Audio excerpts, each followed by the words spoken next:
নমস্কাৰ জনাইছোঁ সকলোলৈকে। আজি আমি আলোচনা কৰিম ফাষ্ট পোলিং বিষয়াৰ দায়িত্ব আৰু কৰ্তব্যসমূহৰ বিষয়ে। প্ৰথমতে জানো আহা ফাষ্ট পোলিং বিষয়াগৰাকীৰ হাতত কি থাকিব।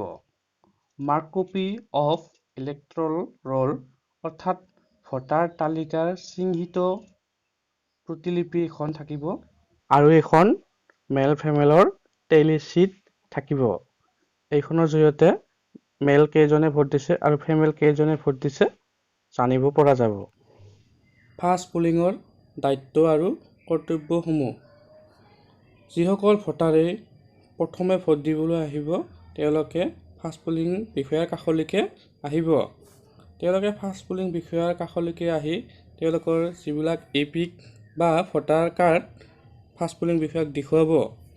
ইয়াৰ পিছত ফাষ্ট পোলিং বিষয়াগৰাকীয়ে ভোটাৰ কাৰ্ডখন চাই বা যিবিলাক ডকুমেণ্টছ আনে তেওঁৰ চিৰিয়েল নম্বৰটো চাই মাৰ্ক কপিত ভোটাৰজনক বিচাৰিব, নাইবা যদিহে ভোটাৰজনে ভোটাৰ শ্লিপ আনে তেনেহ'লে চিৰিয়েল নম্বৰটো চাই মাৰ্ক কপিত বিচাৰি উলিয়াই ভোটাৰগৰাকীক আইডেণ্টিফাই কৰিব। ইয়াৰ পিছত বিষয়াগৰাকীয়ে আইডেণ্টিফাই কৰাৰ পিছত তেওঁ চিৰিয়েল নাম্বাৰ আৰু ভোটাৰজনৰ নাম সকলোৱে শুনাকৈ ক'ব, কাৰণ পোলিং এজেণ্টসকলে যাতে ভোটাৰগৰাকীক চিনাক্ত কৰিব পাৰে।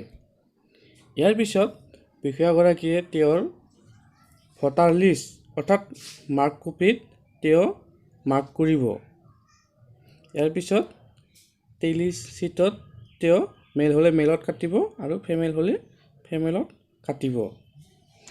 ইয়াৰ পিছতে তেওঁ দ্বিতীয় পোলিং অফিচাৰজনলৈ ভোটাৰগৰাকীক আগবঢ়াই দিব। ইয়াৰ উপৰিও কেতিয়াবা ফাষ্ট পোলিং বিষয়াগৰাকীয়ে প্ৰিজাইডিং অফিচাৰৰ দায়িত্বও পালন কৰিবলগীয়া হ'ব পাৰে, যদিহে প্ৰিজাইডিং অফিচাৰগৰাকীয়ে অসুস্থ হৈ পৰে। ফাষ্ট পোলিঙৰ হাতত এনেধৰণৰ ইলেক্ট্ৰল ৰোল থাকিব।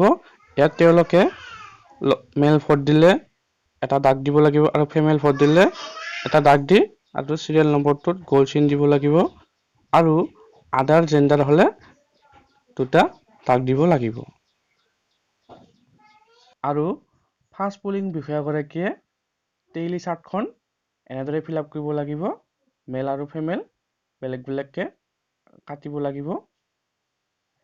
শেষত এইখিনিয়ে কওঁ যে আপোনালোকে সকলোৱে এটা টিম হৈ কাম কৰিব, কাম কৰি ভাল পাব আৰু লগতে কামসমূহ সহজেই কৰিব পাৰিব।